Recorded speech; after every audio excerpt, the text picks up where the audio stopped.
E já estamos de volta ao Vivo em Cores. É muito bom estar com você, é muito bom ter você também nessa programação maravilhosa. Hoje estamos falando sobre quedas de cabelo, tratamentos, shampoos, tingimento, pintura, tudo isso a gente está abordando hoje com a doutora Cristina Figueira de Mello, dermatologista, responsável pelo ambulatório de cabelos e unhas da Unicamp aqui, e aceitou nosso convite brilhantemente, está aqui respondendo todas as nossas dúvidas.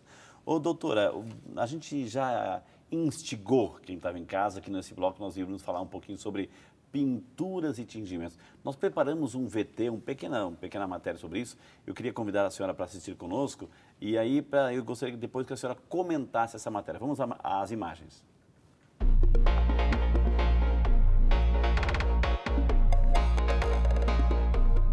Puxa, estica, enrola, desenrola, colore, descolore, volta a colorir. Quando se fala em cabelo, os procedimentos são muitos. Mas será que as pessoas sabem dos cuidados que devem ter com a saúde do cabelo?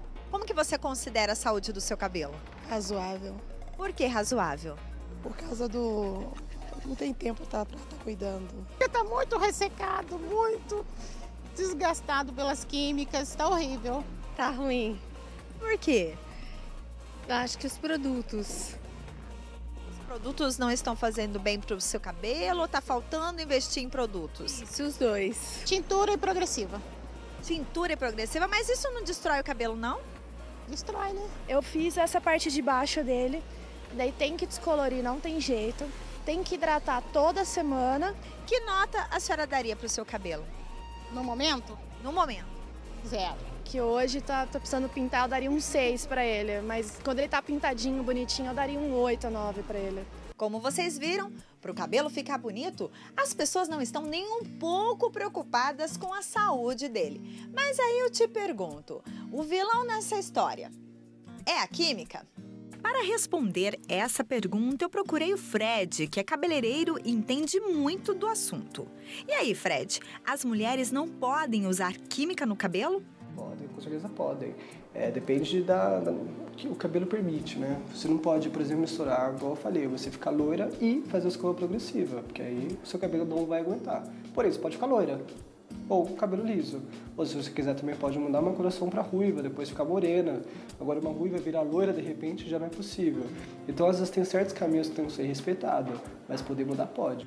Pesquisadores revelam que as mulheres mudam as madeixas pelo menos 150 vezes na vida. E essas mudanças podem ser discretas, como deixar a franja mais longa, ou radicais, como mudar a cor do cabelo.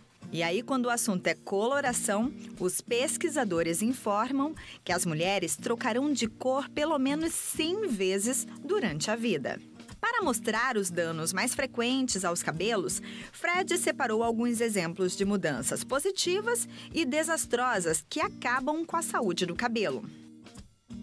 Não sofreu nenhum dano de química, é um cabelo seco natural. Assim, um cabelo seco natural na nossa área é um cabelo saudável, porque todo cabelo é seco, todo cabelo necessita hidratação. Então, na nossa área, a gente cita sempre como cabelo seco a natural, totalmente saudável. Esse aqui já é um cabelo que você vê que tem mais brilho, né? Então, esse cabelo mais brilho, normalmente, é um cabelo que teve algum alisamento.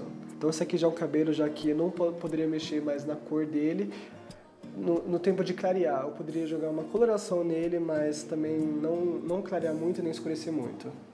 Esse cabelo aqui já é um cabelo que era um cabelo escuro, pra gente é conhecido como cabelo preto, e ele tá saudável o cabelo. Foi feito mechas nele, foi descolorido ele alguns tons, e foi tonalizado num tom mel, um tom caramelo. Então você vê um cabelo que tá sem pontas duplas, um cabelo saudável e um cabelo chique ao mesmo tempo.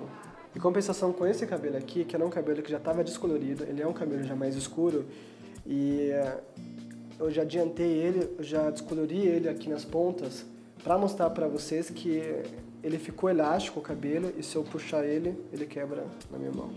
Isso aqui acontece com cabelo com escova progressiva e mechas.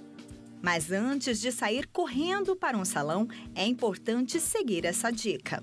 Não querer exagerar muito, não querer mudar, assim, clarear 9 tons, tipo, de um preto para um loiro platinado, ou, na verdade, não o menos química possível, ou, na verdade, respeitar a maneira do fio, só que isso é uma coisa que a cliente não vai saber medir. Isso, na casa, ela vai ter que procurar um especialista na área e perguntar para ele e ele ser honesto com o cliente.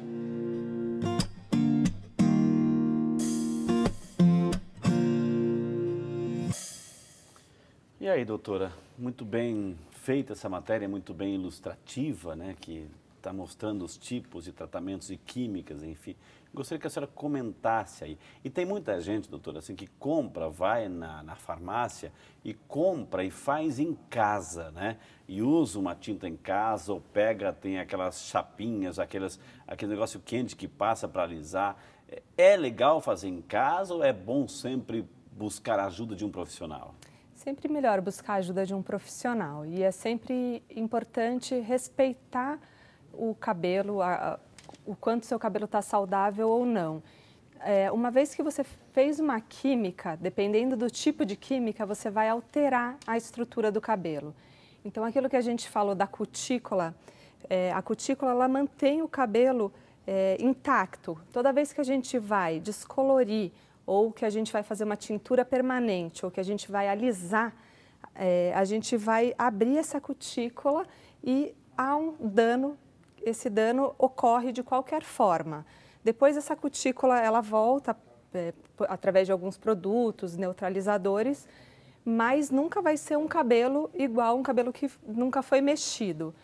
Então é importante saber que existem alguns tipos de químicas que não combinam. Então, por exemplo, você fazer um alisamento, uma escova definitiva, por exemplo, e depois fazer um clareamento, isso você já danificou o cabelo uma vez e provavelmente a chance de acontecer aquilo que ele está falando, que ele mostrou na matéria, do cabelo não aguentar é enorme.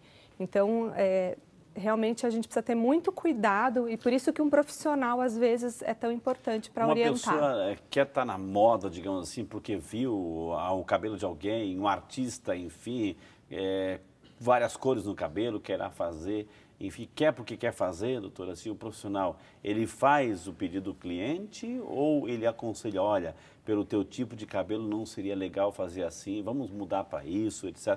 O profissional faz assim ou pediu, fez? Não, o bom profissional é aquele que fala para o cliente o que pode ou não ser feito no cabelo. O ideal seria que o profissional fizesse um teste sempre numa pequena área do cabelo para ver se o cabelo... Ali mesmo, na hora? Ali mesmo, ou um dia antes, ou ali mesmo na hora, para ver se o cabelo aguenta ou não aquele tipo de química. O ideal seria até fazer, em pessoas que são alérgicas, uma amostra na pele mesmo, um teste na pele para ver se não vai ter uma irritação. Mas se a pessoa, pelo menos o teste em uma mecha no cabelo é muito importante que seja feito. E os famosos destonalizantes? É o mesmo processo? Para descolorir o cabelo, não é o mesmo processo. Na verdade, o que é feito, você usa substâncias que tiram o pigmento de dentro do fio, tá? Geralmente é água oxigenada, os seus derivados, que vão fazer com que a cutícula abra e esse pigmento saia do fio. Isso causa, quanto mais tons você descolorir, mais agressão você vai ter ao cabelo. Agora, no mesmo ato no salão, eu posso descolorir, espera um pouquinho, e posso colorir de novo? Não seria um excesso de química, doutora? Algumas tinturas fazem uma descoloração para depois aplicar a tintura. Existe isso, mas sempre é mais agressivo, tá? Então, o ideal, se você vai fazer mais de uma química, é esperar um pouco, algumas semanas, fazer o teste de novo se você precisar recolorir. Doutora, vamos lá para Belo Monte, na Alagoas. Quem representa é a Maria Graziele Gonçalves. Obrigado, Ana Maria Graziele. A tintura de cabelo pode prejudicar os rins com o decorrer do tempo? Porque é interessante, doutor, porque uma vez eu li também uma matéria sobre isso, ou seja, tudo que você coloca na pele, um creme, etc., uma tintura, de uma forma ou de outra vai penetrando no organismo e pela corrente sanguínea pode chegar em alguns órgãos. É verdade isso, doutora? Não, no caso das tinturas de cabelo, elas quase não têm contato com o couro cabeludo e elas quase não são absorvidas. Existe até uma controvérsia, até por causa disso, de usar ou não na gravidez, mas não existe relato de dano, no sentido de dano ao rim, algum outro órgão, por causa de tintura de cabelo. Agora, quem está fazendo um tratamento de saúde um pouco mais delicado, doutora, assim, ou até mesmo, vamos chegar no extremo, um câncer, está fazendo quimioterapia, radioterapia, enfim, que está lá, que não perdeu o cabelo, pode usar algum tipo de tingimento, de pintura, doutora? O cuidado que tem que ter é que toda vez que o cabelo, se você faz, existem quimioterapias que não caem o cabelo realmente, outros tratamentos mais agressivos, mas o cabelo geralmente fica um pouco mais frágil e pode até ter o que a gente chama esse eflúvio, que é essa queda mais exagerada. Então precisa ser visto caso a caso para ver se o cabelo vai aguentar ou não essa química. E na gravidez ou até mesmo assim, no pós-parto, pode acontecer algum tipo de queda de cabelo? Isso é muito comum no pós-parto. Na gravidez, geralmente, por causa dos hormônios, o cabelo entra numa fase, a maior parte dos fios entra na fase de crescimento, na fase anágena que a gente fala. A gente reduz, eu falei que 10% dos nossos fios estão na fase de queda e na gravidez isso diminui. E depois de uns 3 meses que o neném nasce, o que ocorre é que você geralmente tem um eflúvio telógeno pós-puerperal, pós-gestacional, que é mesmo? Essa queda do cabelo mais exagerada.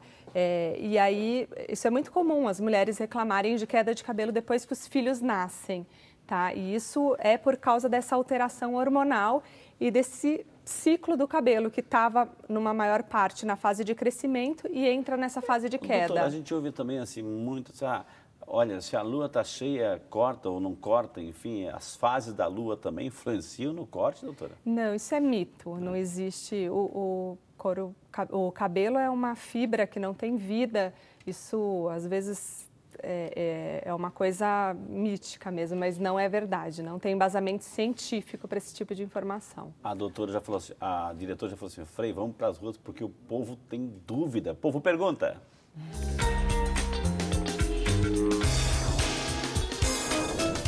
O colírio usado para glaucoma pode passar no couro cabeludo?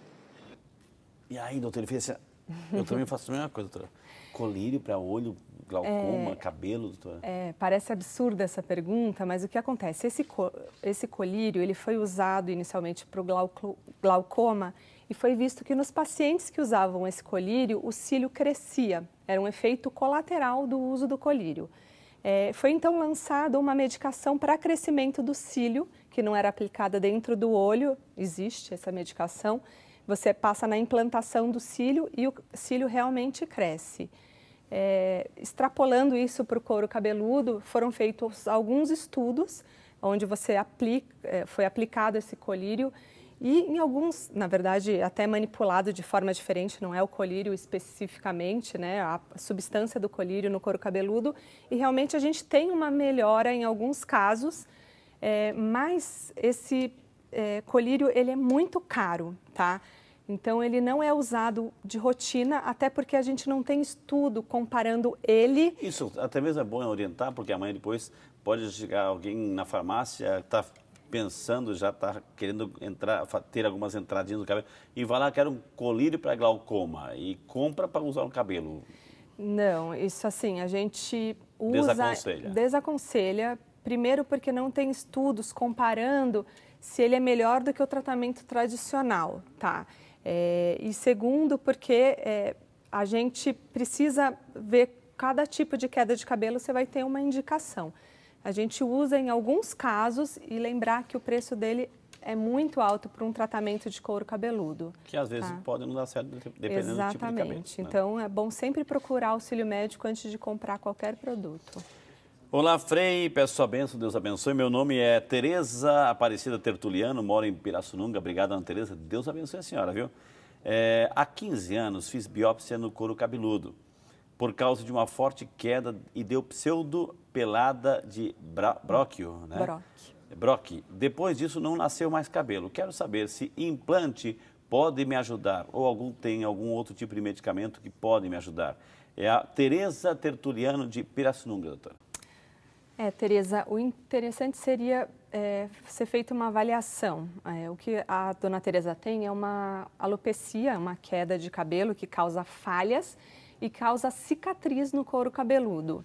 Geralmente, o implante ele não é tão bom para as doenças cicatriciais, tá? E eles não podem ser feitos em vigência de atividade. Então, isso depende do caso. Se por acaso ela estiver fora de atividade, até pode ser feito o implante em alguns casos, mas o resultado não é tão bom quanto na calvície normal, por exemplo. Ô, doutora, no caso do implante, tira-se daqui e muda de lugar para cá, fio a fio, etc. Isso a gente já sabe.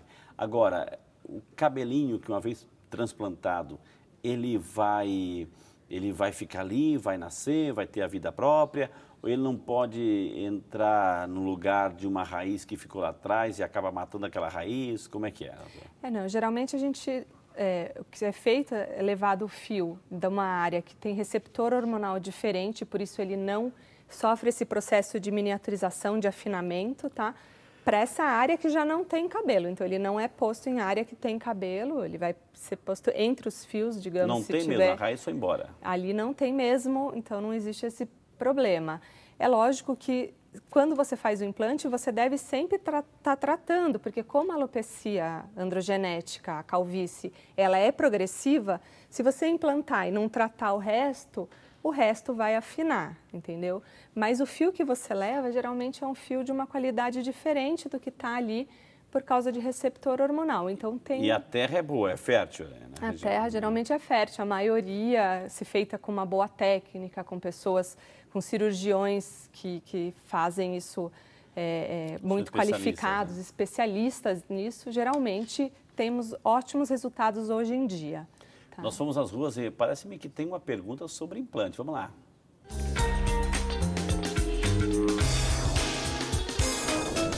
Eu sou o Luiz, eu tenho uma dúvida, eu gostaria de saber qual o momento em que eu devo recorrer a um implante.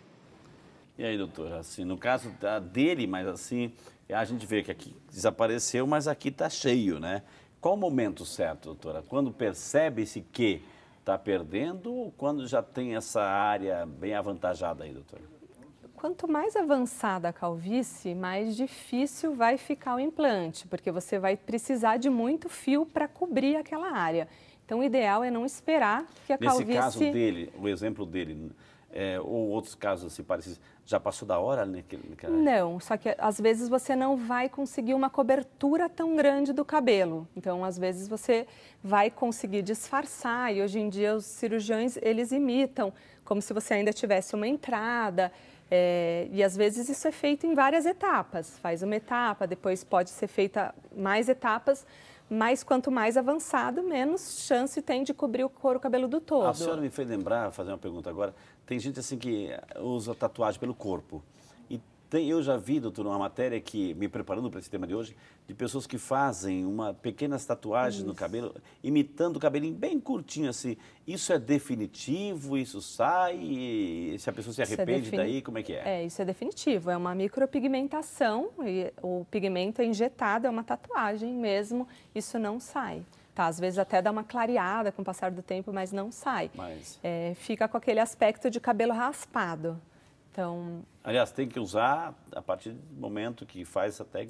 O cabelo tem que ser sempre raspadinho. Raspado para você parecer que está tudo raspado. Okay. Olha, gente, quanta pergunta aqui, aliás, quanta participação. Eu vou chamar o nosso intervalo. Na sequência, temos muito mais povo pergunta, temos e-mail, temos aqui as nossas redes sociais que estão bombando, como nossos jovens dizem, assim. Mas eu ainda não fiz a sua pergunta, eu quero ler a sua pergunta aqui para a doutora Cristina. Então não sai daí, nós vamos chamar um breve intervalo, a gente volta já só para você com o seu Vida e Saúde.